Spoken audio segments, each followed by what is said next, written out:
Good morning and welcome to, well, some farming land in countryside of Iran, away from the freeway, which is over there, and here I am. Oh my god, it was cold last night. I don't know if I slept or if I was awake the whole time. I'm not sure because I was just drifting in and out. Also, I found out that my mattress has another link in it again, so I've got to fix that. It's got another puncher, so I blew that up. Oof, must have been 10 times. But check this out. This is how cold it was last night. This bottle was in the tent, not out of the tent, okay? And it is full of ice. I don't know if you can see that, but it is fucking frozen. It was like sleeping in the fucking freezer in your kitchen. It was so cold, but I made it through. I've got a surprising amount of energy, if I'm honest. Yeah. So that's it. I'm trying to organise flights with my friend. I've tried to pay for some flights, but I can't do it on my phone. So I've gotten my friend in Australia to do it for me. But all the flights he's looked at have got like weight restrictions and stuff like that, and I'm carrying a ton of weight. I don't actually know specifically how much weight is on my bike. So today my mission is to actually find somebody who has some scales. And I'm going to try and weigh myself and then weigh myself holding the bike. Doing some simple deduction arithmetic. I will work out how heavy my bike is and all of its gear. Some of the stuff I can lose, you know, like when I go to Oman, I'm going to be giving back some gas bottles and some a fire burner and things like that. I could also lose my chair. There's some things that I could lose as in terms of weight so that I can make the flight, but I need to know where I'm at, and then that way I know what I can take and what I need to get rid of. Anyway, that's it. That's what I got to do today. Pretty exciting stuff. Ride through the Iran countryside and see if I can find someone who's got some scales. Another thing for me to translate that's probably going to be fucking ridiculous because they'll probably think I'm saying fish scales or some other bullshit. Anyway, that's life. That's adventure. See you around. Iran!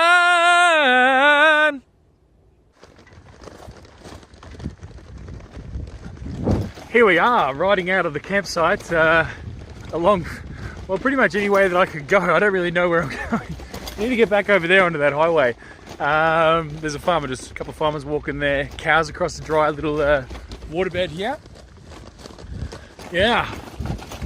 Considering all my fucking water was frozen this morning, it's actually not that cold of a ride. Normally I have to get up and put my gloves on and all that sort of stuff, but today I'm feeling pretty good. It's nice and it's a really nice day. Oh, it's a bumpy day. Yeah, anyway, just noticed in my last couple of videos, didn't really have much going on, so I thought I'd record a little bit more today. So, just doing my thing. I had a good dance before, listening to some music in the morning and stuff like that. And I'm feeling like today's gonna be a good day. Just gotta go find those scales. Anyway, I'm just talking for the sake of talking. Maybe I'm lonely, I don't know. I need a friend. How we doing? Stop for some breakfast. I got some of the flatbread that they make here in the bakery. Let's post the bike here. I'm gonna have just some butter, which I've got actually melting in the middle, just sort of heating up so I can spread it around a little bit. And I'm gonna have tomato. And I think if I don't have enough tomato to eat all this bread, then I'll have a little bit of blackberry jam with it. I'm actually in a really good mood today. I'm feeling really, really good. The sleep last night was, well, what I thought was terrible. I mean, I had to blow up my air mattress thing. Fuck, I lost count how many times. It was so annoying. But I've just woken up full of energy, full of beans. I feel really good. Yeah, that's it. So yeah, I'm gonna eat a little bit of this flatbread before it goes stale. As you know, it goes super crunchy and stale if you don't eat it really quickly. So I'm gonna hook in. I'll see you on the road.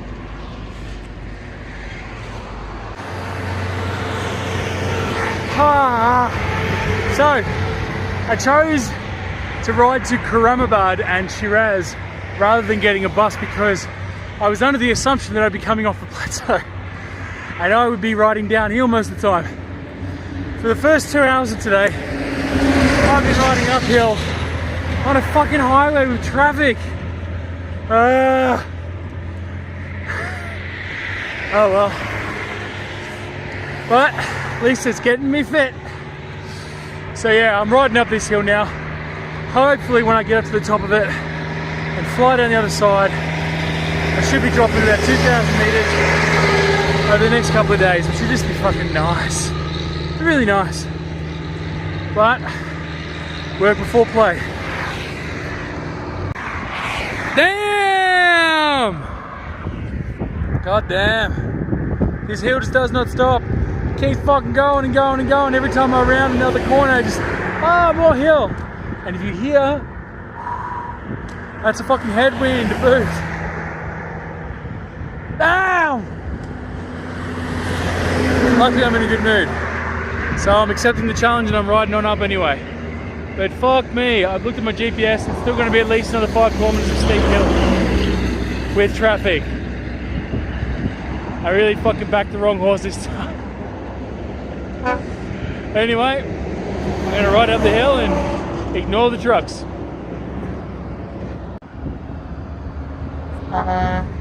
Here we are at the top of the hill. Holy fuck. People constantly beating their horns and shit. Oh. I just had insult to injury. Probably the last kilometre I was after doing this whole giant hill. The guy stopped with his car and asked if I wanted to lift to the top. Gotta take the piss, right? Whoa. Headwind is still blowing, and you might hear it now, but it's cold headwind and my face is just sort of locked up. Oh. But hey, what a view, right? What a view, look at that, barbed wire fence, a concrete wall and a bit of smoke. All worth it. Anyway, I'm going to slip my jacket on now because it's a bit cold, throw some gloves on and head down the hill. I'll see you at the bottom. Here we go, riding downhill, finally. Awesome, awesome feeling. But, as with cycling always is, another fucking hill. Another hill! Ah! Another fucking steep hill! Ah! See you on the other side. Alright, second hill done. Super exhausted, but I did myself a favour this time and I checked my GPS to have no surprises.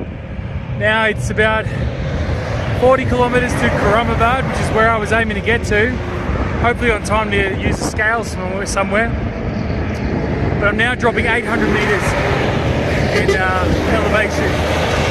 Still in full traffic, don't get me wrong, but at least now I know it's going to be cruising. As you can tell, I'm picking up speed now, so what a ride, what a surprise hill climb. My favourites. Anyway, not going to blow you along. I'm going to keep going, I'm going to ride on and I'll see you in Karamabad.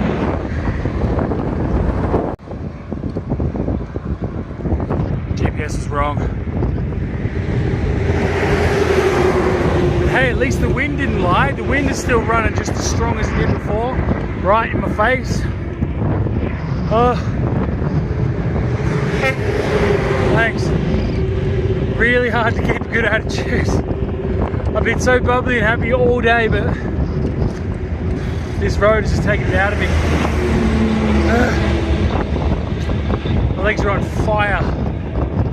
Well, I guess this is my redeeming for all those boxes of fucking cookies and cakes I've been eating constantly every day, so this will work some of that sugar off, I guess.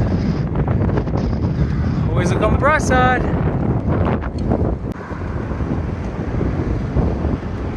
Alright, now I'm flying down the hill. Now I've finally got it. Nearly lost my fucking shit about 10 times. Getting so frustrated with going up that hill. That third hill is done here. Everyone was beeping their horns, and then this one guy working on the roadwork just like started waving his flag and saying, hey, hey! And then like I wasn't paying any attention because I was not in a good mood at that point. And he whistled at me right next to me. So I just snapped and I went, fucking what? Oh, yeah. Anyway, even if this does deceive me and there is more uphill, I've had enough downhill now to put me back in a good mood and give me some endorphins. I think I'm about 15 kilometers away out of Karamabad, so let's see if I can finally find these scales. I'm hoping I can, because I just want to sort all this stuff out, find out what the weight of my bike is, and book my flight to India. So that's what I want to sort out. Right, see you later. Alright, so I'm in Karamabad, and the first place I went past was a grain merchant. You know what that means? He had a fucking industrial sized fucking scale. I weighed up my bike, I weighed my body and everything like that. Now I know what I'm dealing with. I need to lose 13 kilos to pay for just regular sort of baggage on the plane ride. I don't have to pay a shit ton of cash. So I'm going to try and lose as much weight as possible. Not on my body. I mean, I can't really lose any more, to be honest. Yeah, I've got a lot of stuff in my bike that I could get rid of anyway, like gas bottles and burners and all this sort of stuff. The extra tools that I carried to fix other people's bikes, I'm just going to have to ditch those. They weigh about 3 kilos, 3.5 kilos, something like that, maybe even 4. So I'm just going to have to go on bare minimum. The other thing that I'm sort of pondering about is whether or not I ditch my tent. My tent is super awesome and handy to have and all that sort of thing, but I do have a hammock. And at the end of the day, if I just take the tent and the hammock, if I just take the hammock instead of the tent, maybe I can get away with it. But I don't really know what the land's like in India or what the weather's going to be like either. So I don't really want to be sleeping in the rain all the time. Anyway, yeah, I'm going to pay attention to the road now, but I've got some thinking to do. See you later. Okay, so went to a sweetie shop, bought a ton of sweeties. The guy running the shop actually gave it to me for free. It was probably the biggest stash I've ever got as well. I did the whole one of each. And then another double sort of surprise happened to me. 2 girls approached me, which is 1, a big surprise in Iran, and 2, they spoke fluent English. So now they've told me to follow them, and they know where a park is where I can set up my tent and camp. So I'm following them up ahead here in the silver Peugeot. So here I am, everything done, everything measured, everything weighed, everything's good. I got tons of food ready to eat, and now I've got somewhere to camp all done for me as well. I'll see you at the campsite. Okay, so as grateful as I am of their help, they've led me to like the town sort of go-to place. There's fucking millions of people here. I don't think they quite understand my predicament of being a white person in Iran, because it just means that everybody's going to talk to me, and I want to set my tent up and be incognito and not have 200 people fucking come to me. So I've ridden a fair way out of my way to get here. I'm going to have to ride off again somewhere else in the dark. The one thing that Iranian people just don't quite understand is camping. It's like this. It's not their fault, they just don't really do it. It's not in their culture, and they don't really quite understand about not being seen, because you want to have some peace and quiet. But yeah, I'm pretty exhausted. I've already ridden well over my daily mark, and I'm going to have to ride on more to find another campsite in the night time, which sucks. But at least I've got a big box of sweets, so gives a fuck, right? Hello. This was supposed to be just a quick pop to the fucking campsite. Now I'm fucking cycling back through fucking Bangkok. This is a really, really like established city, Karamabad. I didn't realize it was going to be so dense. Traffic is just so fucking immense. I'm doing my best to get out of the city just because I don't want to have to come back in here tomorrow, but I need to find water. I mean, it's going to be easy enough, but I don't want to have a million fucking conversations with the vendors around here. So I'm just going to try and ride to the edge and see if I can find a little restaurant or something like that. Might get some dinner from there as well. But yeah, this place is super duper bustling. Like, there's shit going on here. It feels like a proper tourist city, this one. Anyway, I better pay attention, otherwise I'm going to smash into some. See you around. Okay, so I'm following another Good Samaritan. He's bought me a couple of bottles of water and a packet of cookies, and he reckons he can find me a better place to camp. People just don't seem to understand that when I tell them, I'm like, I've been doing this for a whole year, I do this every day. They seem to always sort of, in a really humble, innocent way, they sort of patronize me, you know, as if I don't know what the fuck I'm doing. But anyway, here we go.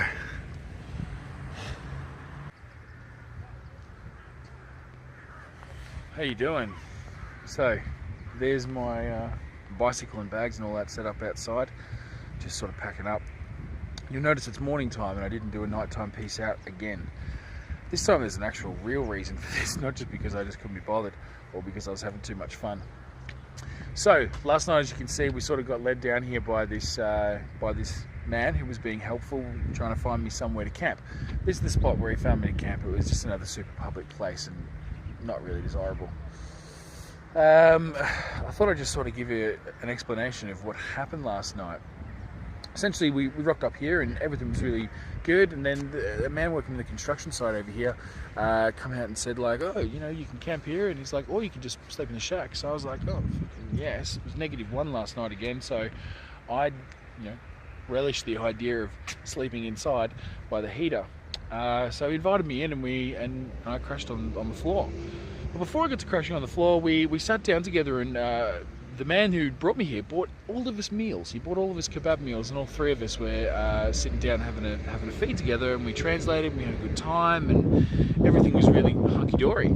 And essentially what happened was that he got a message, and his brother, who's had a hair transplant surgery, apparently needed his medication, so he's like, look, I've got to go. So he got up and he left, which was all good. So I'm sitting there with the guy, the security guard of the construction site, which is where we're at, and essentially his friend came over. So there was three of us again, but a different guy this time. And we sat down and we had a bit of a chat and all that sort of thing, and they kept asking me like if I drank wine. And the translation got quite confusing, but in the end they were sort of asking if I had any wine, because they were thinking because I'm white, I just travel around with alcohol, which I don't. And they wanted me to provide them with some drinks, which I would have if I had it. Trust me, I would have. But I didn't have it, so we didn't. Anyway, so in the end, what happened was that they asked about my phone and stuff like that, and internet, and they wanted to know if I could hotspot them some internet because they didn't have any. I said, yeah, fucking sure, no worries. So I tried to, but it didn't work. In the end, they said, oh, look, don't worry about it. Just use my phone, you know what I mean? Like, I've got YouTube. Over here, YouTube's illegal. So essentially they were like, oh, fuck, this guy's got fucking YouTube, what? You know, so I let him run loose. But then it just got a little, he took the piss. The new guy who came in just sort of was watching video after video after fucking video on my fucking phone of Persian music. And he went into like a YouTube addiction trance.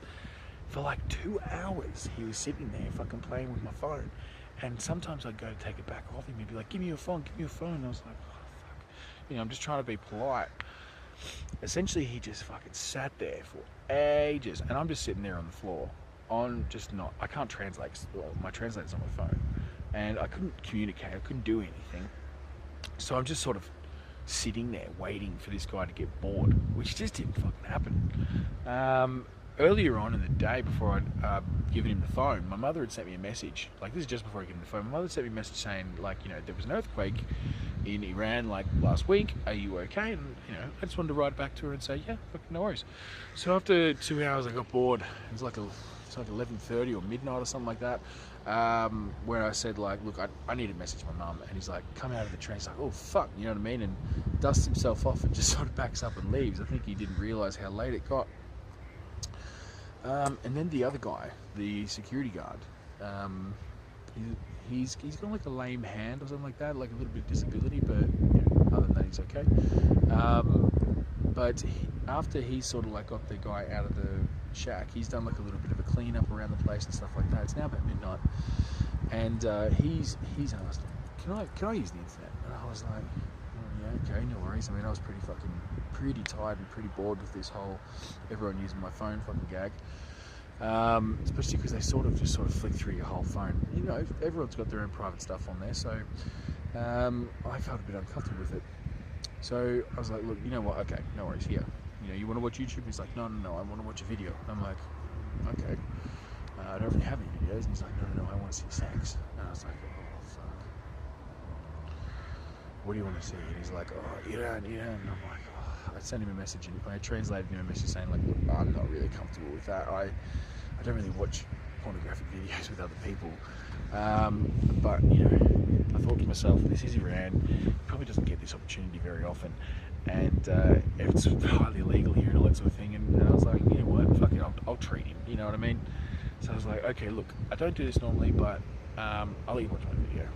And essentially, he's like, yeah. So I put one video on. It was like 3 minutes or something like that. And, some girl getting fucked and wearing a hijab. Whether she's Iranian or not, I don't fucking know. But he sat there and he watched it, and he fucking loved it. And then after the video finished, I'm thinking like, oh, thank fuck that's over. And he's like, no, one more. And I'm like, oh, okay, all right. So I put fucking one more on there, and I'm sitting there just really uncomfortable. And essentially, he's sitting there like fucking rubbing his hand on his dick on the top of his pants, and it just made me feel a bit fucking gross. So that finished, and he's like, one more, and I was like, look, I translated him like, look, I'm not really down with this. I'm not really into it. I want to go to bed. And then he was just like, one more, and then I sort of tried to just change the conversation. So I changed it from sex and porn and stuff like that to relationships. Hey. Anyway, so essentially I curved the conversation this way, and changed it up and sort of made it more about relationships. Yeah, so that's sort of how I curved it. And then at the end it was like 12:30 at night, and I was fucking knackered. I finally got to go to lay down and go to sleep, and it was one of those situations where they leave the fucking light on, another 100-watt light bulb right in your eyes when you're laying down. And I just had a really terrible sleep. And then I got woken up at 6:30 by fucking retching, like him going like spitting and fucking coughing, and I think it was to wake me up, instead of just waking me up. So that was a really unpleasant way to wake up, especially with very little sleep. He said I could wake up at 7:30, and it was 6:30 or something like that, and I'm just sort of rolling around waiting for him to finish coughing and spitting so I can go back to fucking sleep. But by the time he's finished coughing and spitting, he just said, stand up. So I had to go pack up all the shit. I think he's just trying to clean up the office before the workforce comes in this morning, which probably starts about now. So that's what I did, and now I'm standing out in the cold. So I've got my bike bags ready and stuff like that, and I'm going to have to fix a fucking puncher. I've got a puncher on the front wheel. So it's cold outside. And my jeans are wet.